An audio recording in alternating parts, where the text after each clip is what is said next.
On their wedding night, the evil spirits came.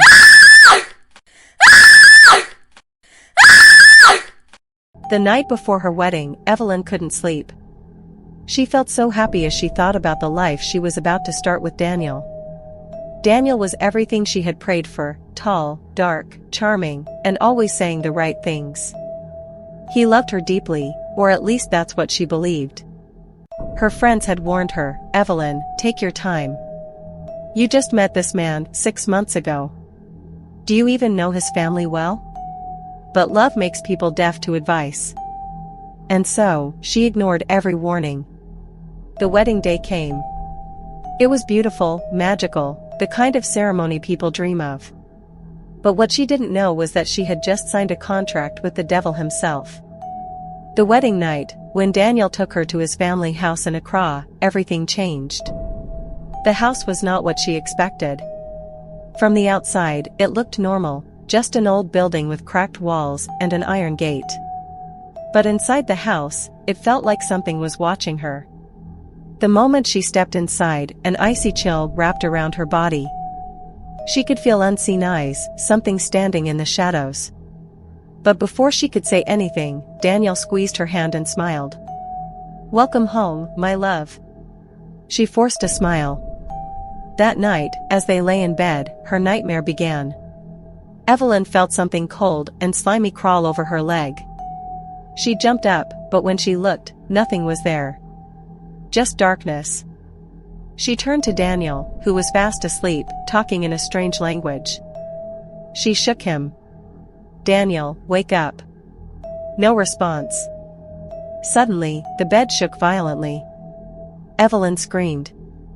The door flung open, and a strong wind rushed into the room, carrying whispers. Whispers of women crying. Her heart pounded. She grabbed her phone and turned on the flashlight. Then, she saw it. A snake. A black snake curled up at the foot of the bed, staring right at her. She screamed and jumped back, but in the blink of an eye, the snake disappeared. She turned to Daniel, shaking him violently. "Daniel! Wake up!" His eyes opened slowly, and what she saw made her blood turn to ice. His eyes were black. Completely black. Then, in a voice that was not his own, he said, "You cannot leave." Evelyn felt the world spin around her. She almost fell down, her hands and feet started shaking, she became very afraid. "Daniel, what's happening?" she shouted. But Daniel blinked, and his eyes returned to normal. He sat up on the bed, rubbing his face. "Babe, what's wrong?" he asked. Tears rolled down her cheeks. "Daniel, I saw a snake." "And your eyes were," she said with great fear in her voice. He laughed. "Evelyn, it's just a bad dream." He pulled her into his arms. "You're just stressed from the wedding." She wanted to believe him. She really did. But something deep inside her whispered, "Run."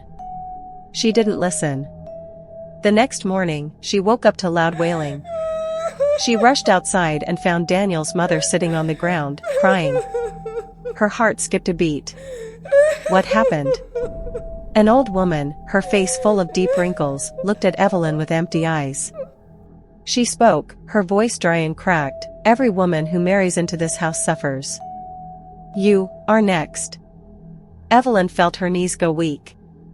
"What?" Daniel rushed in and pulled her away. "Mama, stop saying nonsense."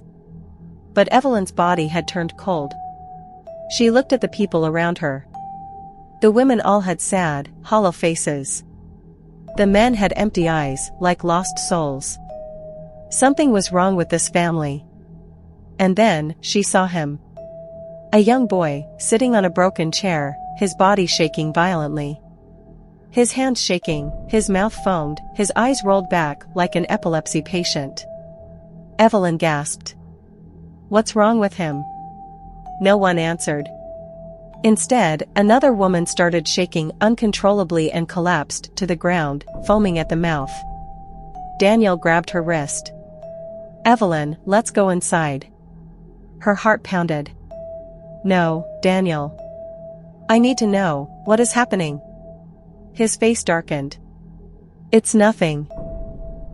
She yanked her hand away. Nothing? Daniel, these people are sick. Is this a family disease?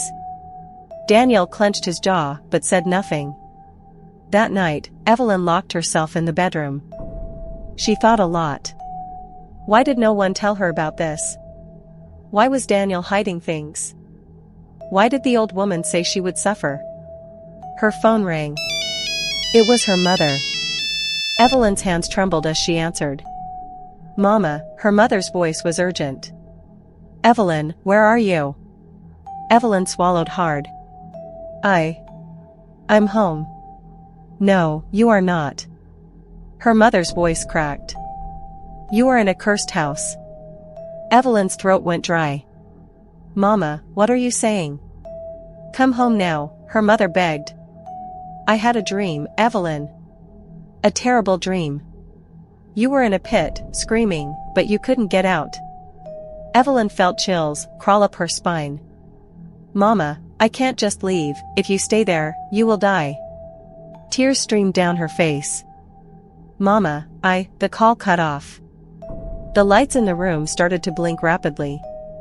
Then, the bed started shaking again. Evelyn's breath seized. Oh my God. A shadow moved across the room. She turned slowly, and saw it. A tall, dark figure with glowing red eyes standing at the door. Her scream was swallowed by the night. Evelyn couldn't breathe.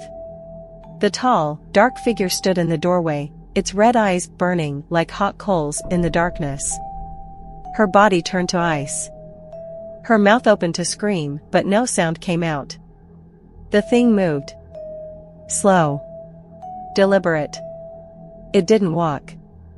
It floated. Evelyn scrambled backward, her back hitting the bedpost. Her fingers fumbled for her phone, but before she could reach it, the lights flickered and went out completely. Darkness swallowed the room. Then, she felt it. A cold hand touched her leg. She kicked, twisting her body, but it was like fighting air. The hand tightened around her ankle, and suddenly, her body felt heavy, weak. Something whispered in her ear. A voice, thick and ancient. You are already ours. Her vision blurred. She couldn't move. Then, the door burst open. Evelyn. Daniel. The lights came back on, and just like that, the figure was gone. Evelyn breathed hard, her whole body shaking violently. Her eyes moved around the room, but nothing was there. Daniel rushed to her side. Babe, what happened? She grabbed his shirt, her nails digging into his skin. There was something in this room. Daniel, I swear, something touched me. He stared at her, his face unreadable. Evelyn, are you sure? Maybe it was just a dream. A dream? Evelyn's chest rose and fell rapidly. She shook her head. Daniel, please. Please, let's leave. Something is wrong with this house. His eyes darkened. We are not leaving. His tone was firm. Cold. Evelyn's stomach twisted. What do you mean? Daniel exhaled sharply and ran a hand through his hair. Evelyn, listen to me carefully. He sat on the bed beside her. His face looked older, almost tired. There are things in this family you don't understand. Things that don't like strangers. But if you listen to me, if you just follow the rules, you'll be safe. Evelyn's throat was dry. Rules? He hesitated. Then, in a low voice, he said, never wake up after midnight. Never go outside alone after sunset. Never, ever open the door if you hear knocking 3 times at night. Evelyn's hands turned cold. She shook her head. Daniel, what are you saying? He stood up and ran a hand over his face. Just trust me, Evelyn. Do what I say, and you'll be fine. Fine? Fine? Her heart pounded. This wasn't love anymore. This was madness. The next day, Evelyn woke up feeling weak, drained. Like she hadn't slept at all. She decided to go to the market. Maybe fresh air would help. But when she stepped outside, everyone stared at her. Women whispered. Men avoided her eyes.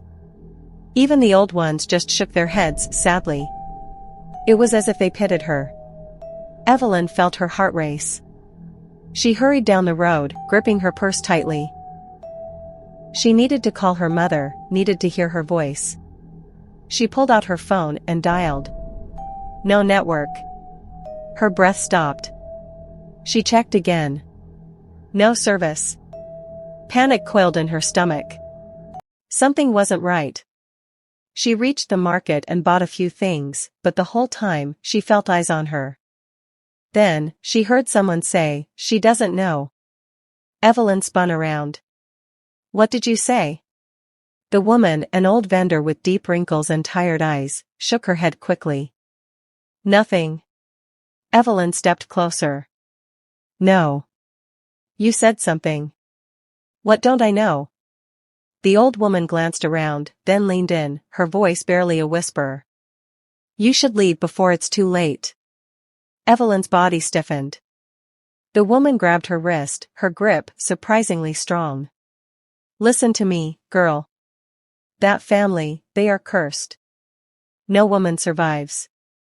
They all suffer. They all die. Evelyn's blood turned to ice. She pulled her hand back. You don't know what you're talking about. The old woman sighed. I see it in your eyes. You've already started seeing things, haven't you? Evelyn's throat dried up. You've started having bad dreams. You feel weak. Strange things are happening around you. The woman's voice dropped lower. The spirits are already attaching themselves to you. If you don't leave now, soon, you will never be able to leave at all. Evelyn stumbled back. Her heart was slamming against her chest. She turned and ran, pushing past people, barely able to breathe. Her mind screamed, leave. Leave now. But when she reached home, she stopped dead. The front door was open. And standing there, was Daniel's mother. The old woman stared at her, her face full of sorrow. Then she whispered, they won't let you leave. Evelyn felt her knees became weak. That night, Evelyn locked the door and sat on the bed, shaking. She had to escape. She had to. She waited until midnight. Then, quietly, she packed a small bag. She tiptoed to the door. But just as she reached for the handle,